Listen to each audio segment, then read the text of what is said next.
और सीमित कर्म अभी प्रारंभ हुआ, कुछ समय नष्ट हो जाता है। भगवान कर्मजन्य नहीं है कि हम कर्म करके भगवान को प्राप्त कर लेंगे। भगवान अपरिवर्तनशील, नित्य, परिपूर्ण, इसलिए भगवत प्राप्ति में कर्म करते करते जब हार जाता है और प्रभु का हो जाता है तो भगवत प्राप्ति हो जाती है।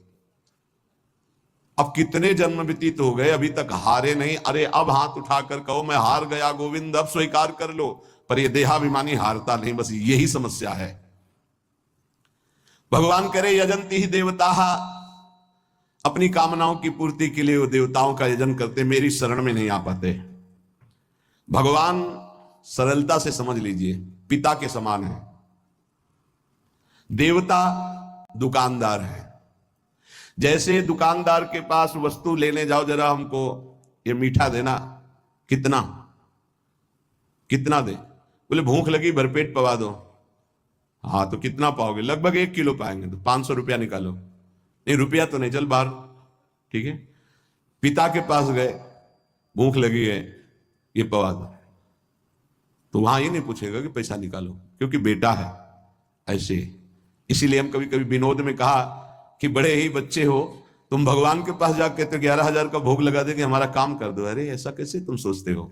भगवान के चरणों में महालक्ष्मी उनके श्री चरणों को सहलाते हुए हृदय से लगाते रहते हैं। उन प्रभु को तुम कुछ चंद रुपए देकर के, घूस देकर काम कराना चाहते हो? अरे अपने पिता, अपने स्वामी, यदि मांग ही आई है तो सीधे मांगो ना। जैसे बालक अपने पिता से हट करके मांगता है, उसको उचित लगेगा दे देता है, नहीं झिड़क देता है, नहीं देंगे। तुम्हारे गंदे विचार हैं, तुम्हें पैसा देंगे, गंदगी में खर्चा कर दोगे, नहीं देंगे।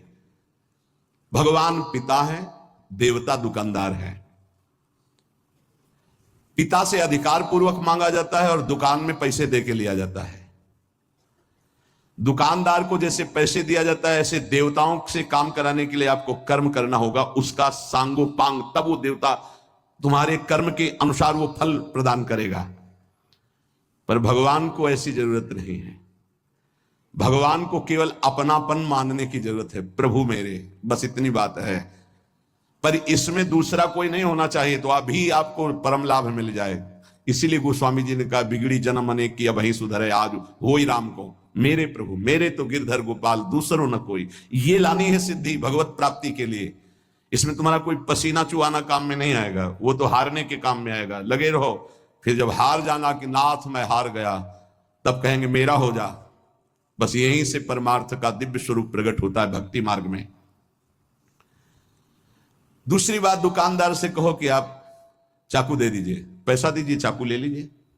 लेकिन पिता से कहिए चाकू दे दीजिए, तो कहेगा किस काम के लिए, क्या काम करना है, पहले बोलिए, आवश्यकता क्या है। अगर आप आवश्यकता सिद्ध नहीं कर पाए तो आपको नहीं देगा। लेकिन दुकानदार आवश्यकता नहीं पूछेगा, आपको चाकू दे देगा। आप अहित कर लो अपना, वो तुम जानो। ऐसे देवता हैं हमारे, भगवान ऐसे नहीं है। मांगोगे, अगर आवश्यकता सिद्ध होती है तो ठीक है। अगर उनको लगता है कि दुख भोग कर ये हमारी तरफ बढ़ेगा तो नहीं देंगे, भोग दुख और मेरी तरफ बढ़ और अपना परम कल्याण कर। लेकिन देवता ऐसा नहीं। अगर आपने सकाम अनुष्ठान किया है तो आपका हित हो, वही तो इससे मतलब नहीं, वो वस्तु आपको दे देंगे जैसे दुकानदार दे देता है।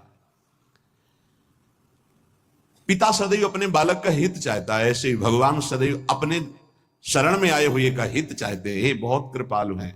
अगर उनसे मांगो भी तो उनके ऊपर छोड़ दो, जैसा आप चाहो वैसा करो प्रभु। क्षिप्रम ही मानुषे लोके सिद्धिर्भवति कर्मजा। ये जितनी भोग भूमियां हैं, जितने भोग के लोक हैं, जितनी भोग वस्तुएं हैं, मनुष्य चाहता है मैं कर्म करके इन्हीं भोगों को भोगूं। कृपा निधान भगवान ऐसा नहीं होने देते। तुम्हें मनुष्य शरीर मिला है मेरी प्राप्ति के लिए, जीवन मुक्त होने के लिए, तुम फिर फंसने वाली बात मांगते हो। इसीलिए भगवान जल्दी भोगों की, कामनाओं की बात नहीं सुनते। तो लोग क्या करते हैं, भगवान का आश्रय न लेकर देवताओं का आश्रय ले लेते, क्योंकि उनको इससे कोई मतलब नहीं कि तुम्हारा कल्याण होगा कि नहीं होगा। उसके अनुष्ठान करो और वो तुम्हें फल प्रदान कर देगा। कर्म संगिषु जायते, इन सबके दिमाग में बैठ गया कि ये करूंगा तो इससे ये फल प्राप्त होगा और उस फल को भोगूंगा, मैं सुखी हो जाऊंगा। ऐसा नहीं होता है। चाहे जितना आपको वैभव मिल जाए, चाहे जो पद मिल जाए, सुखी नहीं हो सकते। सुखी तभी होगे जब मन को सच्चिदानंद में लगा दोगे। इसके अलावा और कोई सुख का उपाय नहीं है। ये कई बार चर्चा में हो चुका है। मन